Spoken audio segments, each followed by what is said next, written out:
Isso. Você quer começar a gravar? Ah, já está. Okay. Já gravei. Então, seguindo, né? E aí, o sentir ou ouvir essas vozes, por exemplo, não dá para a gente falar, né? Como que é. Quem ouve que pode falar como que é essa experiência de ouvir vozes para ela, né? A Esther, ela tá aqui com a gente, viu, André? Assim, meio num sentido de tô buscando minha abordagem. E eu agarrei ela, falei assim, Esther, vem comigo que vai dar tudo certo, você vai curtir muito. E eu sei que ela tá com o olhozinho. Você vai conhecer tem coração no olho dela. Eu tô vendo que tem coraçãozinho no olho dela, tá se apaixonando. Que legal. Só aproveitando para comentar esse negócio do ouvir vozes, geralmente, e aí juntando com outro tema, né? Geralmente o maior sofrimento das pessoas que ouvem vozes é o sentimento de inadequação. Justamente porque isso torna essas pessoas diferentes das outras, né? E aí vem todo o problema do normal. Vozes, as pessoas já te julgam como ou você é louca ou você realmente tem alguma coisa. Exatamente. Então, assim, falando até para a Esther já, a abordagem existencial não é uma abordagem fácil, não é uma abordagem simples, né? Ela envolve muito conhecimento de filosofia, de teorias, muita prática, muita cultura, né? Isso é uma coisa legal. Tem um dos autores que ele diz assim, para se tornar um terapeuta existencial, você precisa ter um conhecimento cultural vasto, musical, teatral, literário, né? E está sempre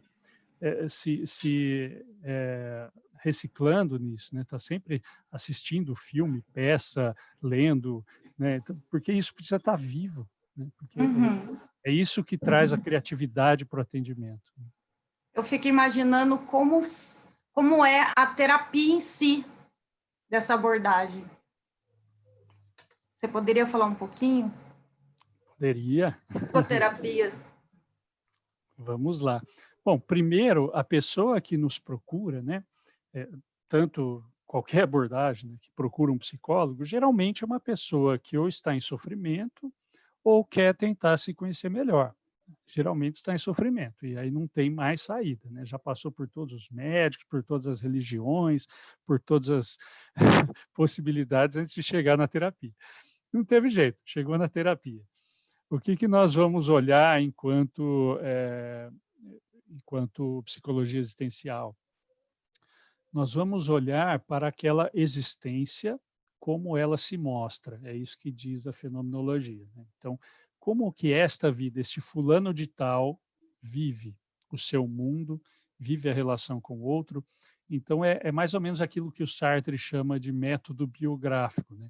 Você vai fazer uma biografia da pessoa para saber dela por ela mesma, né? Não dizer, olha, você está com sintomas, precisamos tirar esses sintomas. É isso que a pessoa quer, claro, mas a gente vai precisar ajudá-la a perceber que esse sintoma não é uma coisa que entrou na cabeça dela, um vírus, não é a ação genética de nada, mas esse sintoma é uma derivação da relação dela, corpo, subjetividade, mundo, outro, né?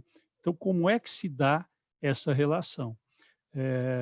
Muitas vezes, por isso que eu gosto muito do Merleau-Ponty, porque ele fala principalmente sobre percepção. Então, é um corpo que percebe, é um corpo que pensa, é um corpo que sente, sempre numa situação, uma relação com o mundo. Então, eu não posso ignorar nem o mundo e nem as características pessoais. E esta pessoa foi desenvolvendo o seu jeito de viver no decorrer da vida toda dela, né? Então, eu não vou achar uma causa para os sofrimentos. Eu vou entender que isso que ela vive enquanto sofrimento está acontecendo agora. Não preciso descobrir de onde veio. A qualquer momento ela pode mudar o que ela está vivendo, se ela perceber como está sendo essa relação. Então, eu não consigo pensar num exemplo agora. Ela precisa, tem muitas dificuldades. Ela precisa perceber e aceitar? Ela precisa entender? Ela vai transformar isso da forma como ela achar mais coerente ou mais digno, né? É uma palavra que o pessoal da existencial gosta muito, assim. Não importa necessariamente interromper o sofrimento. Ela pode aceitar o sofrimento, continuar com ele. A angústia, inclusive, é um conceito muito importante, né? Que nem sempre eu vou eliminar, mas eu posso usá-la para crescer, para me desenvolver. Então, a angústia não é um sintoma a ser eliminado, é algo que vai me ajudar a pensar, que vai me ajudar a mudar, né? Desculpa, você tinha perguntado aceitar, né? Esse sofrimento, a aceitação é um caminho interessante, que eu gosto, eu trago ele para mim, principalmente das coisas que eu não posso mudar, é isso, né? Agora, eu posso tem alguns autores muito interessantes, tem um espanhol, que é aquele mesmo que eu esqueci na aula e não falei depois, viu, Tércio? Ainda não lembrei o nome dele, vou lembrar. Que ele diz assim: eu não aceito e não quero aceitar e nunca vou aceitar. E eu vou viver essa tensão, né? E eu vou viver revoltado para o resto da vida. E é assim. Quer dizer, ele se cria no mundo como uma pessoa revoltada, rebelde, indignado, e quer estar sempre assim. Esse é ele, essa é a personalidade dele. Mas é autêntico. E é uma aceitação. É uma aceitação dele enquanto revoltado, Dele. né? Que ele não aceita. Aceitação de não aceitar. Eu acho que eu acho que quando ele traz essa não aceitação, na verdade, vem do não eu não vou me resignar com isso, tipo, poxa, né? Mas eu vou viver com isso, né? Mesmo com raiva, mesmo sofrendo, porque, inclusive, eu costumo falar muito, né? A gente já conversou sobre isso, André, a questão desse mundo que a gente vive, da ditadura da felicidade, né? Então, assim, é importante todo mundo ser feliz, né, o tempo inteiro. E as redes sociais bombam muito por causa disso, né? Uma questão aí de uma normose, num molde, né, de normalidade, um molde de felicidade, e as pessoas têm que se adequar a esse molde pronto, né? E aí, bom, no curso, né, a gente percebe que a ideia é a gente quebrar esses moldes, né? É a gente se libertar e falar: eu não vou entrar no molde, eu vou me construir, eu vou fazer minha moldura se eu quiser, né? Se eu quiser dar um contorno para o meu sofrimento, para o meu jeito de ser, mas é meu, tem o meu jeito, a minha cara, enfim. Exatamente. E aí que a psicologia existencial se aproxima muito de algumas linhas da psicologia social, por exemplo, quando questiona esses moldes, né? Quando questiona por que eu tenho que ser assim, né? Então, você pega autores como Martim Baró, por exemplo, né? Ou até Paulo Freire, que é uma das referências do Mauro Amatuzzi, né? No livro O Resgate da Fala Autêntica, está lá um capítulo inteiro de Paulo Freire. Porque a ideia é que muitas vezes sair do sofrimento é muito mais se libertar do que se adequar, né? Por isso que o sentimento da adequação faz todo sentido aí, né? E eu consultei aqui, eu colei enquanto você fazia a pergunta, e o nome do autor é Miguel de Unamuno, é um filósofo espanhol. O livro dele mais conhecido é Do Sentimento Trágico do Mundo. Então, os autores falam muito disso. A vida é trágica, o mundo é trágico, e isso não vai ser bonitinho, né? Assim, a sua vida termina com a sua morte, não tem final feliz. Então, nós não vamos mudar isso, não vamos entrar nessa felicidade tresloucada. O Rubem Alves dizia muito isso, fala: pessoa feliz é pessoa idiota, né? Então, pérola, como que é? Concha feliz não faz pérola, né?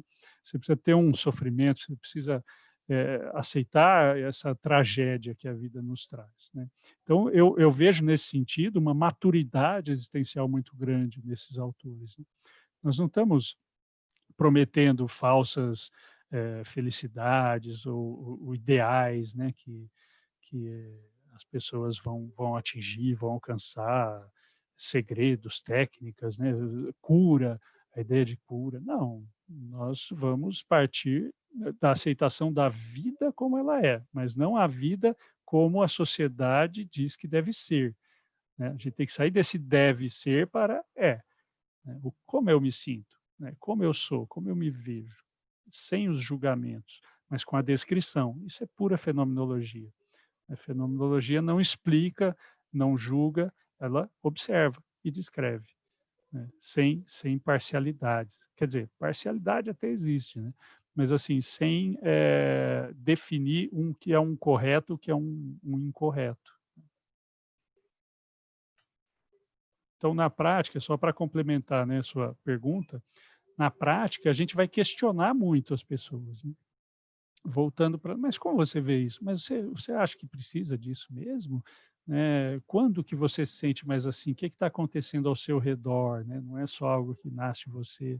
E tem muitas pessoas que têm muita dificuldade de conseguirem se olhar em situação, né? Principalmente quando envolve transtorno de ansiedade, né? A pessoa vira e mexe, ela quer buscar uma causa, pânico, nossa, ela quer achar uma causa, é muito difícil as pessoas aderirem a um atendimento, né, porque elas querem a técnica, né, elas querem a explicação, né, e sem entender que muitas vezes a origem dessa ansiedade é muito mais fundamental na existência do que nos sintomas que ela tem no dia a dia, né?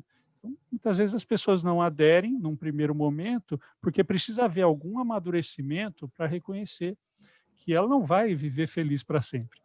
Ela vai precisar encarar esse trágico. E as pessoas não querem ouvir muito sobre isso.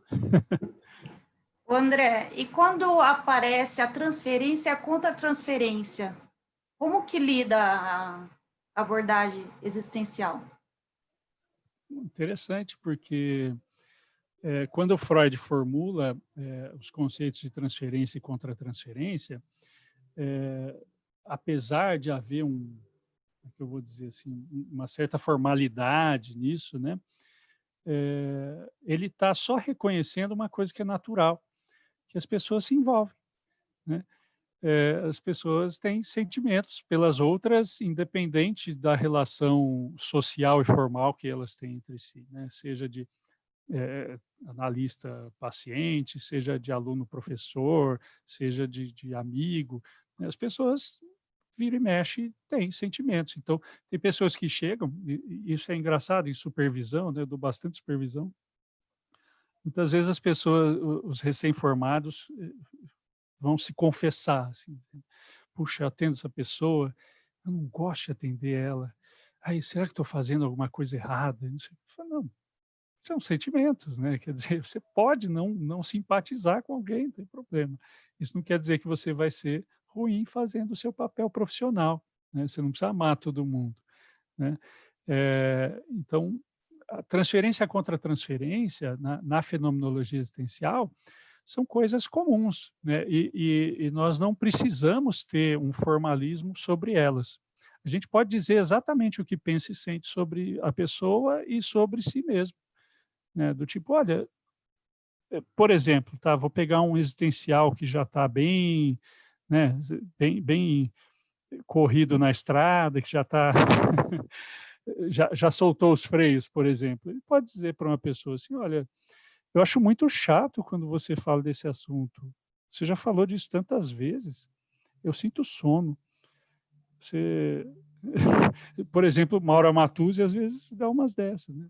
Ele conta uma história que um cliente que chegava para ele dizia a mesma coisa, e ele é da ACP, hein? Ele nem é existencial, mas de vez em quando vem, né?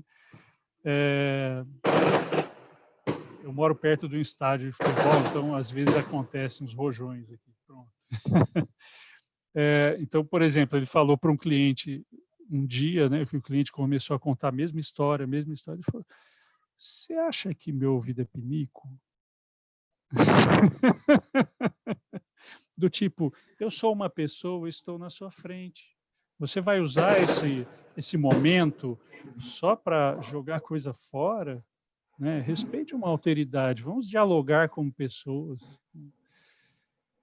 Não quer dizer que tem que ser sem educação, tá, gente? É um exemplo de meio autenticidade. Pearls, né? Foi meio Pearls. Mais ou menos. O Peirce, ele é muito existencial, muito existencial.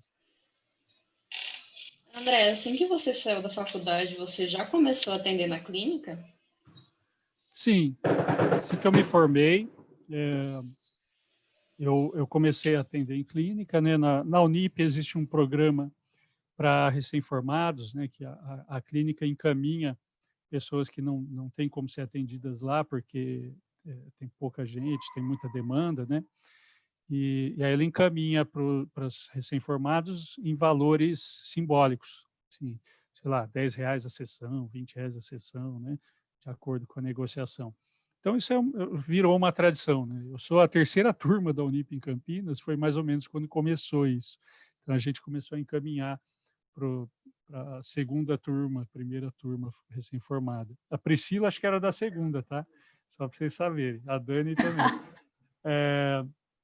E eu comecei a atender na clínica e também eu me voluntariei a um trabalho social no meio da favela. Assim. Então, junto com a mãe de um amigo meu, que ela queria fundar uma associação, porque ela morava perto e via as necessidades e tal. Então, eu ajudei a fundar essa associação e eu fazia um plantão psicológico semanal lá. Né?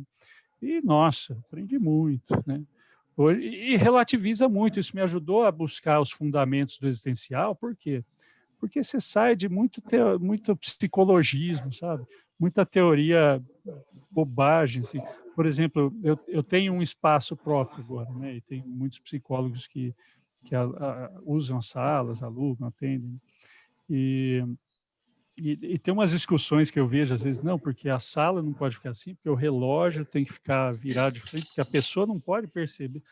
Aí eu vejo isso e falo, gente, eu atendia sentado em saco de cimento, cara, sabe? Passava um cachorro de vez em quando no meio do set. Então, tem coisas mais importantes que isso, sabe?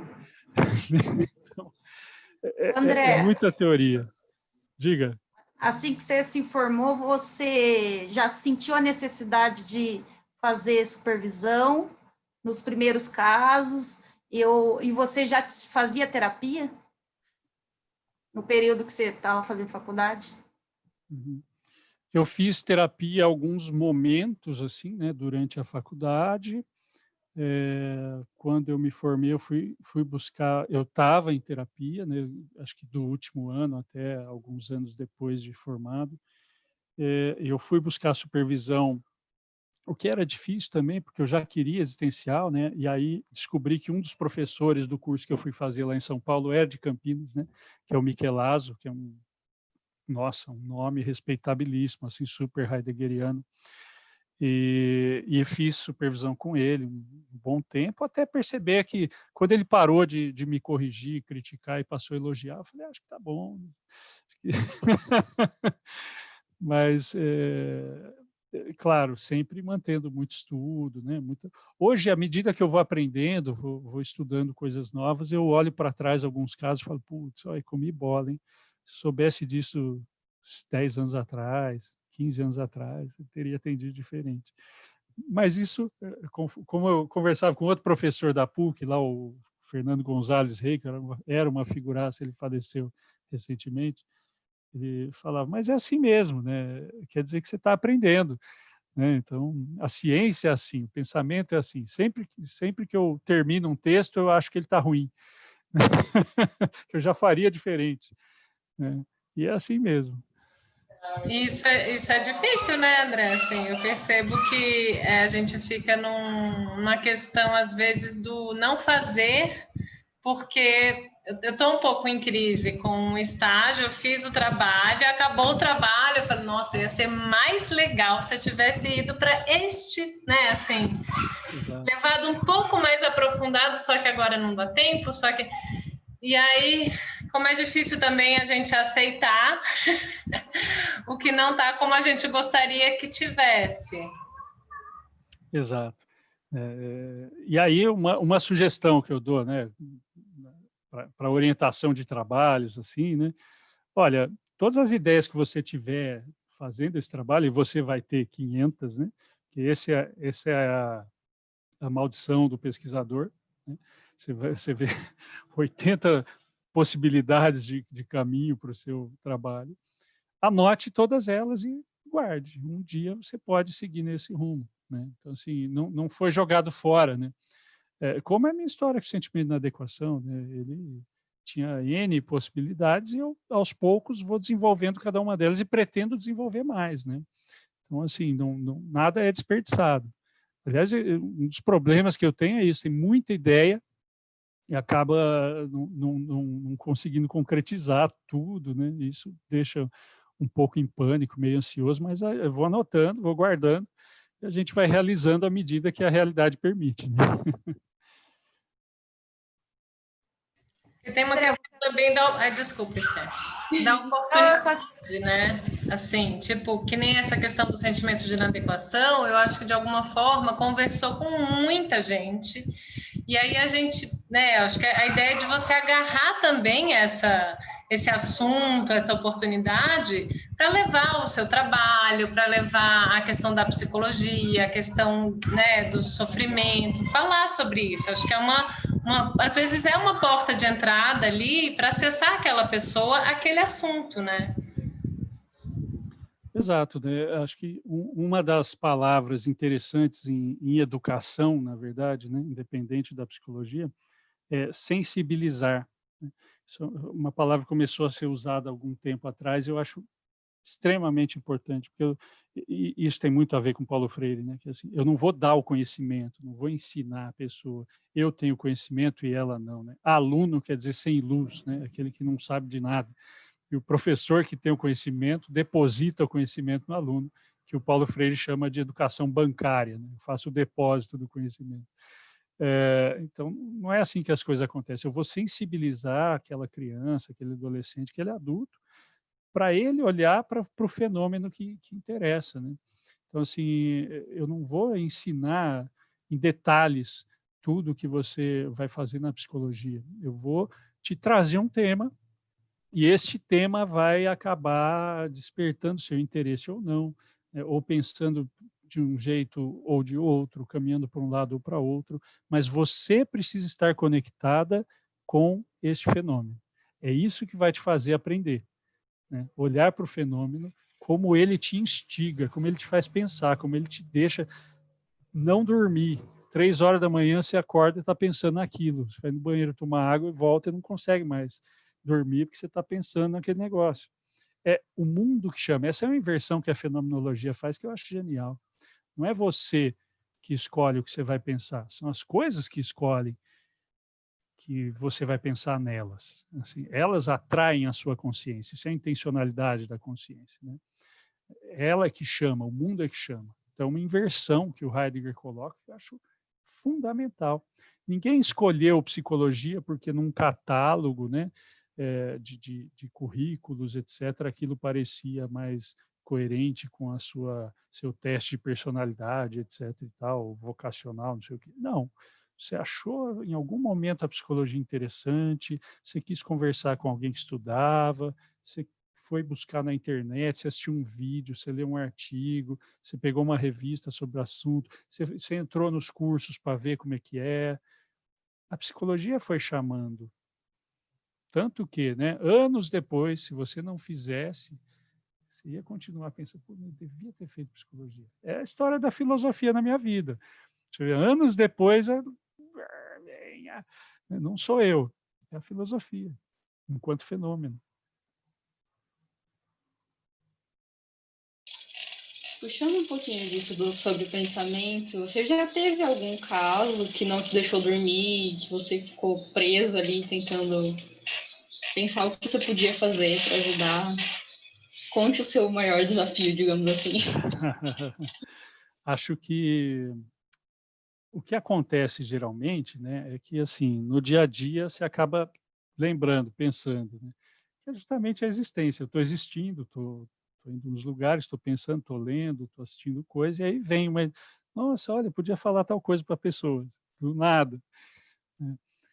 Agora, casos assim que mexeram mais, geralmente são casos em que você tem ideação suicida, né, tentativa de suicídio, que são casos que mobilizam bastante a gente, né, em termos de preocupação, de querer resolver, isso é inevitável. Isso é uma coisa que eu falo em aula, né? Falo assim, enquanto filósofo, eu só observo a pessoa até ela morrer, né? Pular do prédio, tal. Olha só, a pessoa se matou. enquanto psicólogo, eu não quero que ela pule, né? Então, eu tenho um valor, né, moral enquanto um cientista que atua para mudar a vida das pessoas. Não posso ser meramente descritivo sendo psicólogo. Enquanto filósofo, sim. Enquanto psicólogo, não. Então, geralmente, quando envolve isso, a gente fica muito mais preocupado, engajado. Então, assim, dependendo do caso, eu falo para a pessoa, falo, olha, eu vou deixar o meu celular ligado de noite, se você precisar, me liga, né, eu mando uma mensagem, etc. E aí eu fico em estado de alerta, né, com o celular do lado ali na mesa, e muitas vezes o que é mais interessante, né, o fato de eu falar isso já faz com que a pessoa não precise me ligar, né, porque ela já sentiu que tem um apoio, e muitas vezes elas relatam isso. Agora, tem caso que a pessoa liga, e aí você tem que estar lá, né? Então, assim, infelizmente eu tenho um bom número aí com esses casos, né? Mas, infelizmente, eu tive um caso de suicídio, né? Um cliente que eu estava atendendo e, no decorrer do processo, ele, de fato, cometeu suicídio. Esse eu não dormi por um bom tempo, né? Me fez retomar algumas leituras sobre o assunto, principalmente o Camus, né? O mito de Sísifo. A família quis conversar comigo depois. Nossa, foi dificílimo. Foi dos momentos mais angustiantes que eu passei. Assim. Isso foi muito bom em termos de... Não que foi bom ele morrer, lógico. Mas, assim, a gente aproveita sempre o sofrimento para essa maturidade, para esse desenvolvimento. Uhum. Já teve algum caso, André, que você não deu conta e teve que transferir o caso? Algumas vezes acontece, assim, não é uma questão de dar conta, eu acho que é uma questão de... A gente tem limites, né? Tanto nós quanto a outra pessoa. Então, limites que não são necessariamente de incapacidade técnica, mas limites de, por exemplo, eu não... Rojões. Eu não quero atender uma pessoa que me diz esse tipo de coisa, em termos até de valores morais, por exemplo. Uma coisa que eu percebo, mas aí eu já estou bastante já escolado nessa história, que é assim, por ser homem, muitos homens me procuram para atendimento. Então, é muito comum, assim, durante a sessão, você percebe, ele dizer assim, bom, mas você que é homem, você sabe, né? Então, assim, meio que pedindo uma concordância com várias questões machistas, com várias colocações, que eu acho um absurdo, né? Que eu não concordo de jeito nenhum, tal, mas essa eu já estou... eu falo que ser fenomenólogo é saber ser burro, né? Então, eu falo assim, não sei, como que é? Porque é importante que ele me descreva as coisas, né? Então, assim, eu sempre vou devolver a pergunta num sentido exploratório, né? Aproveitando para falar de novo da prática. Eu vou sempre perguntar enquanto descrição. Então, eu quero saber como que é para você, sem cair no lugar comum de se perguntar dessa maneira, né? Mas como que é, né? Na sua existência, me conta. Isso vai ser sempre novo, porque sempre é a pessoa que está vivendo aquilo. Então, voltando o gancho, desculpa, o gancho da pergunta, né, que era, eu percebo que algumas pessoas se incomodam quando eu falo dessa forma, quando eu pergunto dessa forma. Eu me senti incomodado já em alguns atendimentos, e eu mesmo sugeri para a pessoa que a gente interrompesse ou que ela procurasse outra pessoa, né? Em alguns casos eu, inclusive, indiquei nome, né? Se você preferir um outro tipo de trabalho e tal, porque ninguém dá conta de tudo, né, gente? Nós não vamos abraçar o mundo. Tem psicólogo para todo mundo. Eu acredito que hoje em dia para você é muito tranquilo transferir o caso, né? Mas e no início da sua profissão, como você lidou com isso? Eu acho que eu me vejo um pouco como muitos recém-formados, né? Como eu vejo em muitos recém-formados, que quando alguém você percebe que teve uma atuação que depois você não ficou muito satisfeito, poxa, não devia ter falado isso, ou devia ter falado aquilo, etc. E muitas vezes a pessoa acaba desistindo do atendimento, né? Ou a pessoa não adere, só faz um atendimento e não volta mais, é muito comum.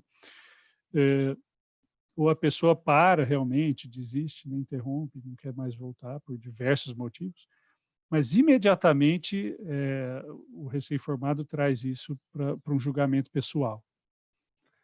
Nossa, então eu não atendi bem, então eu não soube conduzir.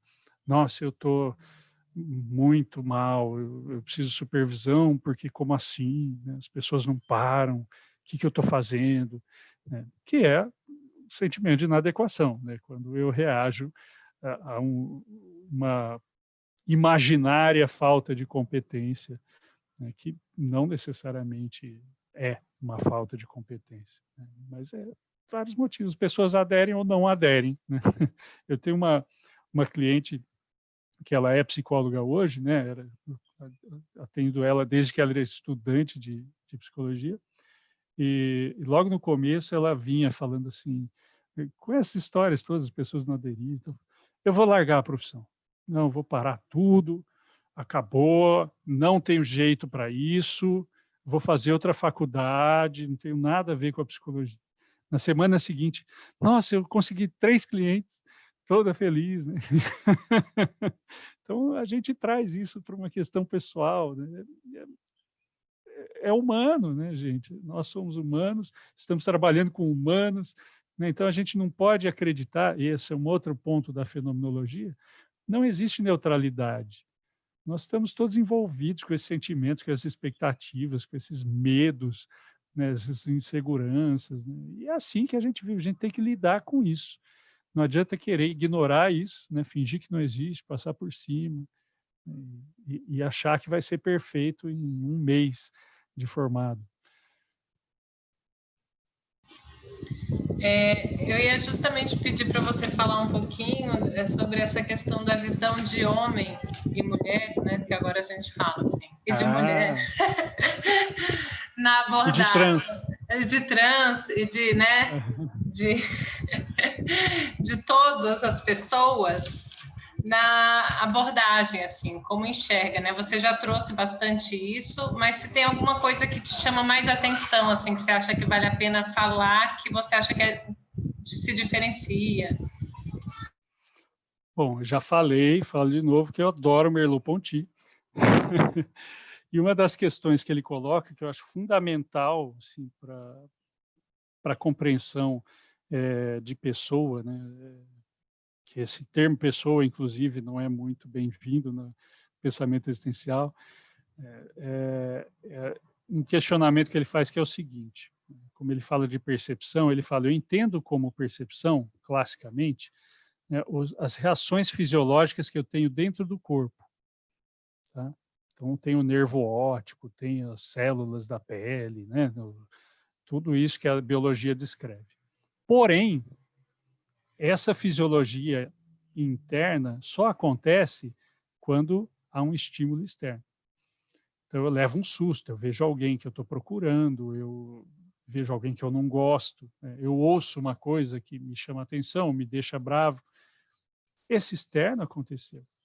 Então, como é que eu posso definir o que é interno e o que é externo? Então, para o Merleau-Ponty não existe isso. Nós somos misturados ao mundo como parte da natureza.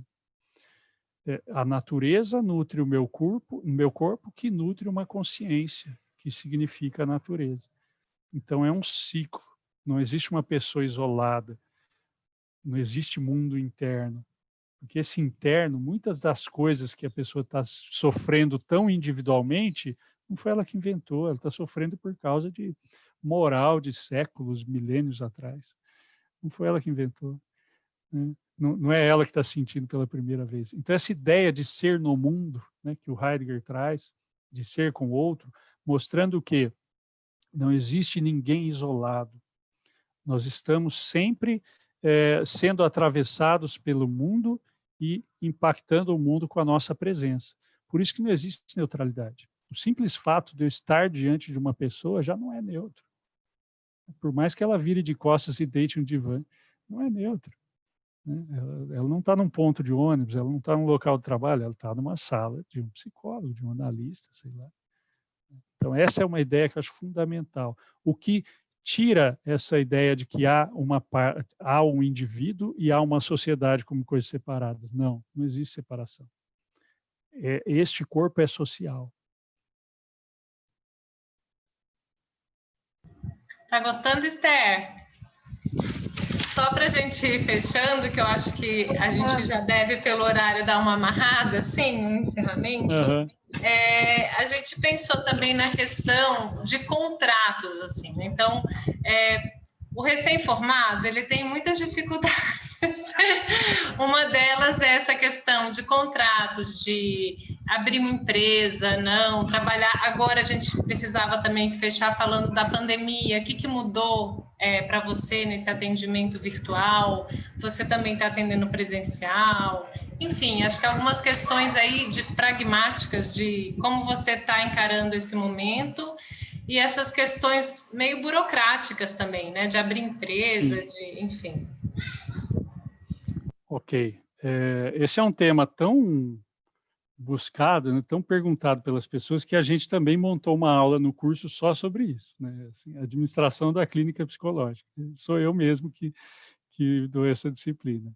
Justamente para explicar o que é imposto, o que é Receita Federal, o que é ISSQN, como é que eu dou Fala um pouquinho recibo. sobre o seu curso, André.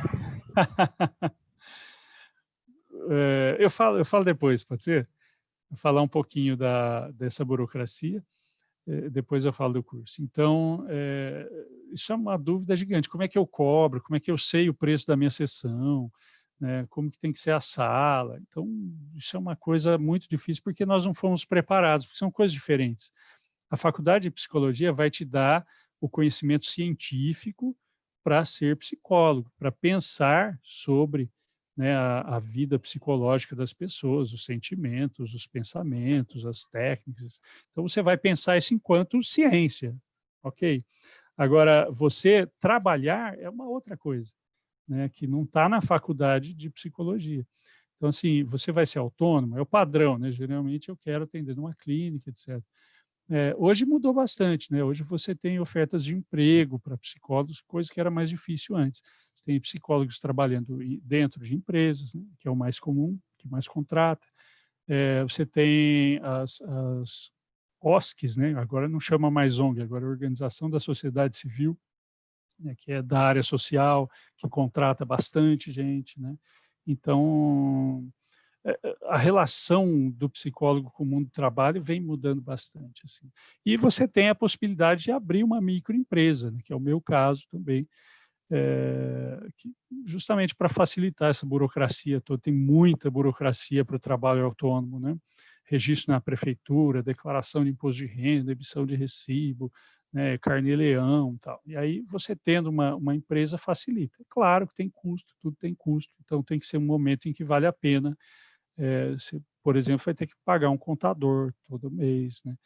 Então, tem várias possibilidades de trabalho, assim. O que eu acho muito legal, em qualquer momento, assim, acho que é um jeito de trabalho interessante. A clínica a gente geralmente busca, mas é legal você ter um outro trabalho complementar, assim, de 20, 30 horas, e também a clínica. Por quê? Porque você não fica isolado na clínica. A clínica é muito solitária, né? Ela acaba provocando uma certa alienação, né? Dependendo, você se afasta do mundo. Então, você ter outras vivências, seja um outro trabalho que não tem nada a ver, por exemplo, né? Sei lá, eu lembro da Vanessa, que estudou comigo, era bancária, e à noite ela estudava, ela atendia, até chegar um momento em que ela conseguiu sair do banco, porque ela conseguiu fazer a clínica andar, né? Então, é importante ter esse tipo de relação, ou lecionar e atender, ou estar numa instituição social e atender, né? Na escolar, na empresa e atender. Então, é muito interessante isso.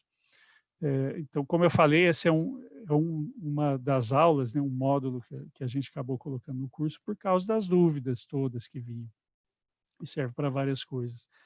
E o nosso curso, né, ele se chama Existere.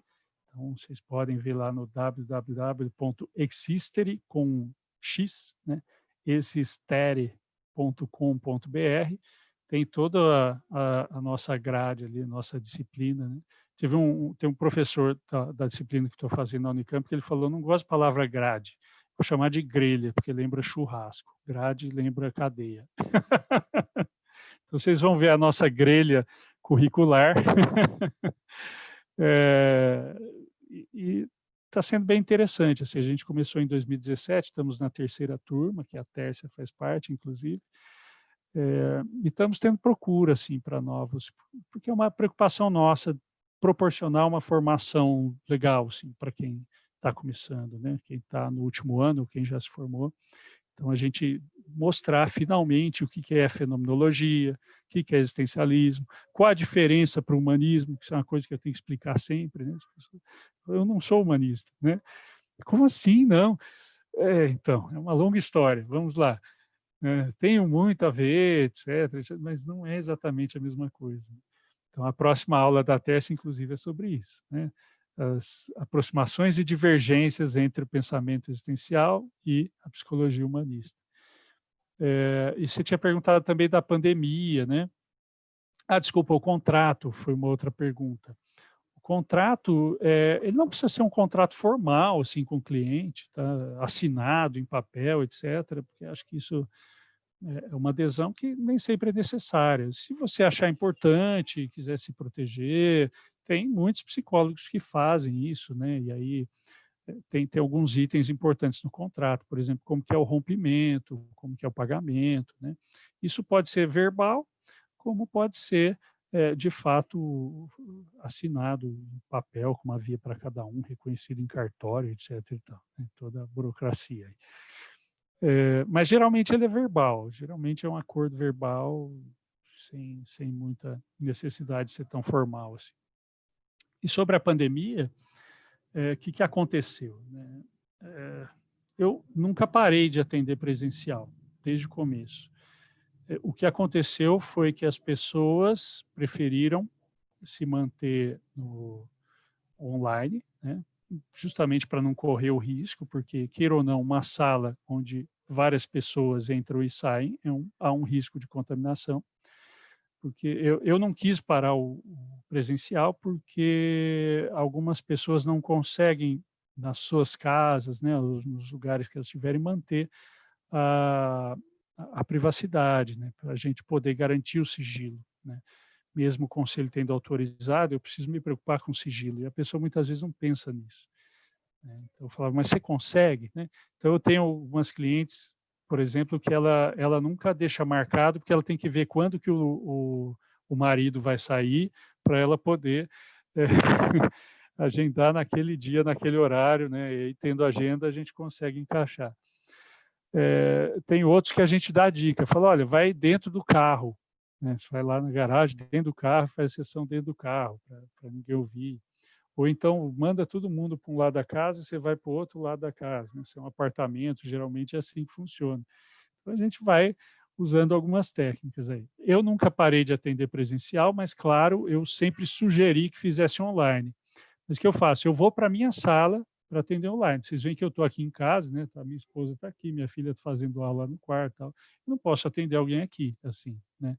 Então, aqui eu não tenho como garantir a privacidade. Eu vou estar falando, a pessoa vai estar falando. Então, eu vou para a minha sala, no consultório, deixo tudo fechado, a plaquinha atendimento, e lá eu faço atendimentos online, garantindo aí da minha parte, né, a privacidade. Mas quando começou, eu falei, eu vou atender presencial quem preferir, quem não puder fazer online, que eu falei, poxa vida, eu sou um profissional da saúde, caramba, eu tenho que lidar com uma pandemia, honrar o meu diploma, né? Lembrar aí dos cuidados, me atualizar, acompanhar as orientações de fontes científicas, né? E me preparar e vamos lá. Então, muita coisa mudou, a gente faz atendimento de máscara, até comprei um jaleco, fiz uma postagem esses dias, eu nunca usei jaleco, quase 20 anos que eu atendo, nunca usei jaleco, nem na faculdade, né? Agora eu estou usando. paciência, faz parte, né? Porque é recomendação da OMS. Então, a gente vai seguindo isso, né? Então, a pandemia mudou num seguinte sentido, né? Teve uma semana, aquela primeira semana, tudo parou, inclusive eu parei, não sabia muito bem o que fazer, e aos poucos a gente achou que ia ficar 15 dias em casa e pronto, né? Tudo voltaria ao normal. E aos poucos algumas pessoas foram querendo voltar, fazer online, se adaptando, né? Teve gente que prefere online hoje, né, que fica mais objetiva a sessão. Tem gente que não gosta, não se adaptou e abandonou a terapia. Tem gente que não gosta, mas acabou se adaptando. E aí comecei a ter algumas evasões, mas também algumas procuras, né? Então, tem gente que eu comecei a atender que eu nunca vi presencialmente, porque já foi online direto, né? Desde o começo. Então, e agora está sendo o online uma modalidade comum, né? Então, eu tive muita gente na clínica, né? Falei que eu tenho um espaço também. Muita gente entregou sala, falou: olha, eu não vou mais alugar sala porque eu vou só atender online agora, né? Quer dizer, não tem que pagar sala, não tem que cuidar, não tem que limpar, né? Então, você reduz para caramba os seus custos, né? Ah, mas se tiver alguém que não pode online, eu não atendo, encaminho para outro. Ok. Né? E eu fiquei com uma curiosidade agora, que não tem nada a ver com o que você estava falando, mas eu fiquei pensando como que é para você fazer o processo de anamnese. Você faz isso na primeira sessão? Porque a gente aprende, né, assim, contrato, né? Como que é isso na fenomenologia, no existencialismo? Ou no André? Não sei se é da abordagem ou se isso é seu, enfim, né? Porque eu acho que tem isso também, né? Depende do profissional, como que ele lida. Eu vou responder no André, porque acho que é o único que eu sei de cor mesmo. Eu parei de atender criança há bastante tempo. A anamnese, geralmente, ela é indicada para os casos infantis. Estou voltando agora, né, porque agora eu me cadastrei num convênio, então eu cadastrei a minha empresa para ter outras pessoas atendendo também, mas enquanto eu não consigo viabilizar isso, eu tenho que atender a demanda, né? Então, estou voltando a atender criança, inclusive, como saíram, algumas salas estão vazias, estão montando uma sala lúdica, que aí você pode jogar guache no teto, não tem problema. Maravilhoso, que eu sempre sonhei. Então, o que eu faço com a anamnese? Eu não coloco isso como uma obrigação rígida, assim, eu vou fazendo à medida em que eu vejo necessário. Então, a fenomenologia é como se ela fosse uma constante anamnese.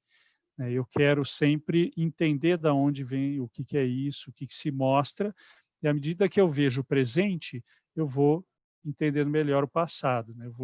É o contrário, né? Eu não vou do passado para o presente, eu vou do presente para o passado, se for necessário, nem sempre precisa, né? Às vezes não, isso é uma questão mais atual mesmo, né? Por exemplo, essa criança que eu vou atender, eu vi que tem muita coisa relacionada à pandemia. Por que eu vou precisar saber da gestação? Não sei se eu preciso dessa informação. Se eu achar que eu preciso, ok, eu chamo a mãe, faço, não tem problema nenhum. Mas não precisa ser na sequência, na ordem, na regra, né? Vai à medida em que o caso pede.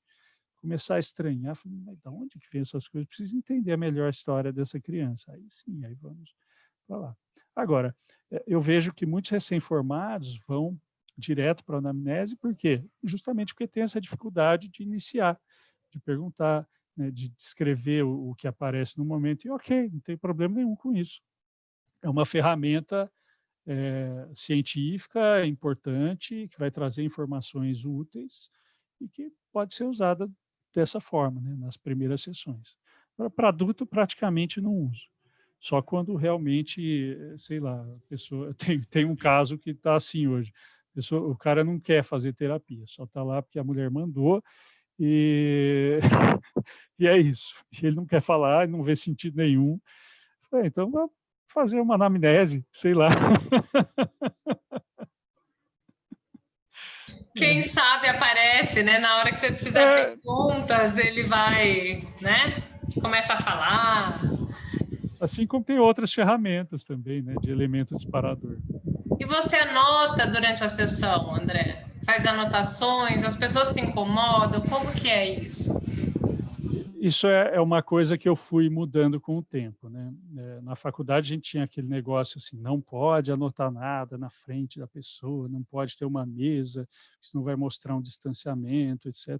Eu por muito tempo fiz isso, né? Então não anotava nada, depois que a pessoa ia embora, que eu fazia ali a evolução no prontuário e tal, né? Fazendo a missa sagrada como mandaram, né? E eu percebi, depois de alguns anos, que eu sofria muito por causa disso. Sofria muito, porque eu tinha que ficar tentando lembrar, não posso esquecer isso, não posso. E eu acabava perdendo a qualidade da sessão, porque eu estava preocupado com o que eu ia ter que anotar depois. Caramba, que coisa, né? E aí chegou um momento que você começa a ter mais casos, trabalha em outros lugares, faz outras coisas da vida, etc. Não é só a clínica, que eu falei, então daqui a pouco eu faço esse prontuário aqui. Prontuário físico ainda eu usava, né? Então daqui a pouco eu faço. Aí vem o próximo, aí vem, daqui a pouco eu faço, daqui a pouco eu faço. Quando eu vi, eu tinha uma pilha de prontuário, tudo sem fazer, e eu queria comecei a misturar um caso com o outro, a pessoa com a outra. Falei, meu Deus, isso não pode ser bom. Aí eu comecei a fazer assim que a pessoa saía, fazer rapidinho. Aí eu comecei a atrasar, né, os atendimentos, não deu certo também. Então comecei, e eu lembro que quando eu estava na favela, eu falei, meu, aqui não vai dar jeito, né? Muita gente. Então eu anotava enquanto atendia. Sentava na mesa, modelo médico. Sentava na mesa, prontuário aberto, atendia a pessoa e anotava as coisas. E isso me deixava tranquilo, sabe? Eu fui percebendo isso. Então eu comecei, quando começou a acumular prontuário de uma semana para outra, do tipo, ó, já fiz a segunda sessão com a pessoa e não fiz a evolução daquela primeira sessão ainda, falei, acho que eu preciso mudar. Aí eu comecei a anotar, em papel mesmo, né? Então anotava em papel enquanto a pessoa falava, expliquei para elas que eu ficava mais tranquilo assim, que estava acumulando trabalho, mas que nada do que eu escrevia ali eu ia estar revelando, quebrando sigilo. E que isso eu ia passar limpo no prontuário e destruir imediatamente depois, né? Então, tem toda essa preocupação. E aí começou a acumular folhas para passar limpo, né?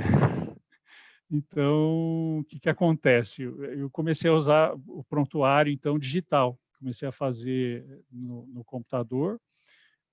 Primeiro eu usei o Word, depois eu usei o OneNote, o Excel, fui vendo várias ferramentas possíveis até chegar num formato mais ou menos ali, que era no OneNote. Aí ficou muito pesado para o software, não aguentou. Eu, então, passei este ano, gente, ó, comecei a assinar um serviço chamado Psychomanager, que é um serviço de prontuários online, que você controla tudo, fantástico. Você controla a agenda, o cadastro da pessoa, presença ou ausência, pagamento, quanto que paga, se pagou, se não pagou. Tem já lá na amnese, você não precisa procurar, né? Então é só você entrar lá para responder.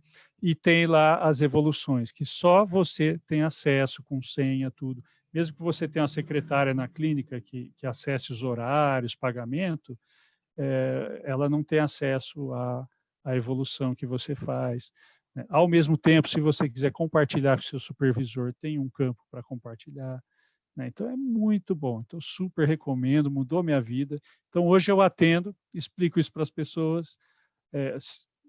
Hoje as pessoas não se incomodam. Eu lembro uma vez que eu fui num pronto-socorro, que eu estava mal, estava muito doente, isso não é Covid, né? Bem antes, tá? Aí eu cheguei lá, o médico foi me atender, aí o médico, eu falava alguma coisa, ele falava, tá. Aí ele olhava para o computador e catava milho. Que mais? Aí eu falava, ele catando milho de novo no computador. Falei, se ele pode fazer isso, por que eu não posso? Eu sou digitador, gente, eu fiz datilografia. Pô, então eu ponho hoje um teclado no colo, eu ponho na época, hoje eu tenho um notebook, né? Põe no colo, eu digito tão rápido quanto a pessoa fala, né? Então, facilitou minha vida assim absurdamente. São coisas que a gente aos poucos vai aprimorando, cada um à sua maneira. Tem gente que não gosta. Como eu sei, eu sou digitador, eu digito olhando para a pessoa, não olho para o computador, né? Então, não tenho problema com isso. Outras pessoas pode ser que tenham alguma outra dificuldade, ou não se sintam à vontade. Cada um vai buscando o seu jeito, né? O meu é esse, está funcionando belezinha. Acho que é isso, né, meninas? Querem colocar mais alguma pergunta? Só fiquei em dúvida, eu queria saber qual o convênio que o André está atendendo. Estou atendendo no Samaritano. Agora vai bombar seu convênio. Eu quero expandir, tá, para outras pessoas. Não, como eu falei, não eu atendendo necessariamente, mas a minha empresa cadastrada, eu já estou com outro psicólogo cadastrado pela minha empresa, né? Então vem atendimentos para eles, né, sob a minha supervisão. Então o que eu faço é a mesma abordagem. Da mesma abordagem, né? É um psicólogo que fez o curso na primeira turma, eu sei como ele atende, eu sei como ele pensa, eu já dou supervisão para ele faz tempo, então é alguém que eu tenho confiança de colocar ali representando minha empresa, né? Senão, não é assim, né? Não, tem que ser a dedo. E quem quiser ter esse contato com você para fazer a terapia, te procura por onde? Bom, tem vários canais, né? Tem o meu espaço lá se chama Tópicos Espaço Profissional. O telefone fixo é 3325-9065, mas como nós estamos em momento de pandemia, nem sempre tem alguém lá para atender, então tem um celular, né, com WhatsApp, que é o 199-9901-4822. E ali já tem informação sobre atendimento. Você tem um canal agora no YouTube, né? Agora eu tenho canal no YouTube também. Falta do que fazer, né? Não tem nada para fazer na vida. Vou abrir um canal no YouTube. Está sendo bacana a experiência? O que você está achando? Muito legal. Como eu falei, eu tenho muita ideia, eu tenho muita vontade de falar sobre coisas, então vira e mexe, eu estou publicando artigo em revista, capítulos. Por quê? Porque eu vejo as coisas, eu quero falar sobre isso. Aí eu percebi que eu não estava dando conta de escrever mais. Falei, então, se eu só ligar a câmera e falar as coisas, é mais rápido, né? Aí não precisa pôr formatação, referência, nada. Só fala as coisas. Vocês procuram aí os autores. Né? Esse aqui, a nossa ideia é subir esse vídeo para o YouTube. Inicialmente a gente vai deixar reservado, mas se você não se opor, a gente abriria para o YouTube, tudo bem? Tudo bem, eu peço, inclusive, se vocês permitirem, de colocar no meu canal também. Claro, claro. Muito bom. Então tá, obrigada, André. Nada. Foi maravilhoso. Ó, 1h30 de entrevista. Brigadão. Meninas, querem falar alguma coisa? Obrigada por aceitar, obrigada por toda a informação. Eu já era apaixonada, agora eu já quero fazer o curso também. Muito obrigada. Por nada. Obrigada, André. Fiquei encantada, viu? Obrigada mesmo. Que bom, gente. Então, eu que agradeço a atenção de vocês, aí a procura. E estou à disposição, gente. Podem me procurar, estou aqui quando precisar, tá bom? Obrigadão. Obrigada, André. Nada.